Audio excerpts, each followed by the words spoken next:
नारायण नारायण। प्रिय भक्तों, मेरे YouTube चैनल हिंदू भक्ति में आपका स्वागत है। धनतेरस पर झाड़ू खरीदते समय किन किन बातों का ध्यान रखना चाहिए, आइए जानते हैं। धनतेरस के दिन भगवान विष्णु के अवतार भगवान धन्वंतरी की पूजा होती है। माता लक्ष्मी और भगवान कुबेर की भी इस दिन आराधना की जाती है। धनतेरस के दिन बर्तन और सोने चांदी समेत किसी धातु की वस्तु खरीदना शुभ माना जाता है। मान्यता है कि झाड़ू माता लक्ष्मी का प्रतीक है। ऐसे में धनतेरस के मौके पर झाड़ू खरीदना भी शुभ होता है। झाड़ू का दिवाली और मां लक्ष्मी से गहरा संबंध है। धनतेरस के दिन झाड़ू खरीदने की परंपरा के बारे में अब सभी जानते हैं, लेकिन इसके साथ ही झाड़ू से जुड़े कुछ नियम भी हैं जिनके बारे में जरूर जानना चाहिए। झाड़ू को मां लक्ष्मी का प्रिय भी माना जाता है।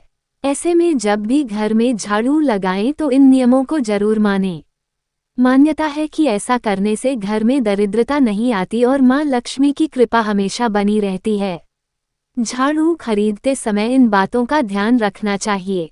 धनतेरस पर झाड़ू खरीदना बहुत शुभ माना जाता है।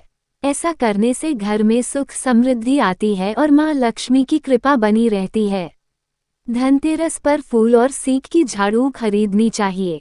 इन दोनों झाड़ुओं को एक साथ नहीं रखना चाहिए। झाड़ू को हमेशा सम संख्या में लाना चाहिए, जैसे 2, 4, 6, 8 आदि। धनतेरस के दिन दोपहर के बाद और सूर्यास्त से पहले झाड़ू खरीदनी चाहिए। रात में झाड़ू खरीदना अशुभ माना जाता है। धनतेरस के दिन झाड़ू खरीदने के बाद सबसे पहले मां लक्ष्मी की पूजा करनी चाहिए। झाड़ू पर सफेद धागा बांधना चाहिए। झाड़ू को हमेशा साफ हाथ से उठाना चाहिए। अपवित्र शरीर से झाड़ू को छूने से मां लक्ष्मी नाराज हो सकती हैं। झाड़ू को कभी खड़ा करके नहीं रखना चाहिए। धनतेरस के दिन पुरानी झाड़ू को घर से बाहर निकाल देना चाहिए। धनतेरस के दिन झाड़ू का दान भी किया जा सकता है। कुछ खास बातों पर विशेष ध्यान देना चाहिए। सीक और फूल वाली झाड़ू खरीदें। वास्तुविद राजेश व्यास बताते हैं कि बाजार में कई तरह की झाड़ू बिकती है, लेकिन धनतेरस में खास झाड़ू खरीदनी चाहिए। सीकों और फूल वाली झाड़ू खरीदें। मान्यता है कि इस तरह की झाड़ू खरीदकर घर लाने से धन संबंधी परेशानियों से राहत मिलती है। घनी फूल झाड़ू खरीदें। धनतेरस के दिन झाड़ू खरीदने के लिए बाजार जाएं तो ध्यान रखें कि घनी झाड़ू खरीदें। मान्यता है कि झाड़ू जितनी अधिक घनी होगी, उसका सकारात्मक प्रभाव उतना ही अधिक होता। टूटी झाड़ू न खरीदें। अगर धनतेरस पर सीक वाली झाड़ू खरीद रहे हैं तो ध्यान रखें कि झाड़ू की सीक टूटी हुई न हो। इस तरह की झाड़ू को खंडित माना जाता है। मान्यता है कि टूटी सीक वाली झाड़ू दरिद्रता ला सकती है।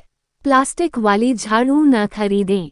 कहा जाता है कि धनतेरस के दिन प्लास्टिक की झाड़ू नहीं खरीदनी चाहिए।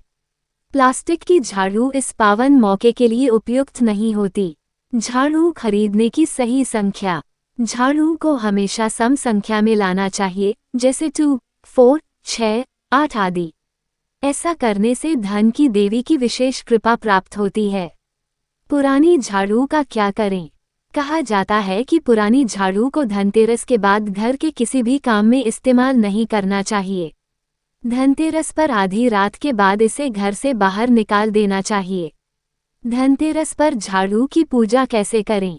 शुभ मुहूर्त में झाड़ू की माता लक्ष्मी की तरह पूजा करें। उसको हल्दी, कुमकुम और चावल लगाएं। उस पर सफेद रंग का धागा बांध दें, जिससे मां लक्ष्मी आपके घर में बनी रहे। हमें उम्मीद है हमारे द्वारा दी गई जानकारी आपको पसंद आई होगी। अगर आपको ये जानकारी पसंद आई है तो चैनल को सब्सक्राइब, लाइक और शेयर जरूर करें। ऐसे ही व्रत कथा जानकारी के लिए जुड़े रहे मेरे YouTube चैनल हिंदू भक्ति के साथ।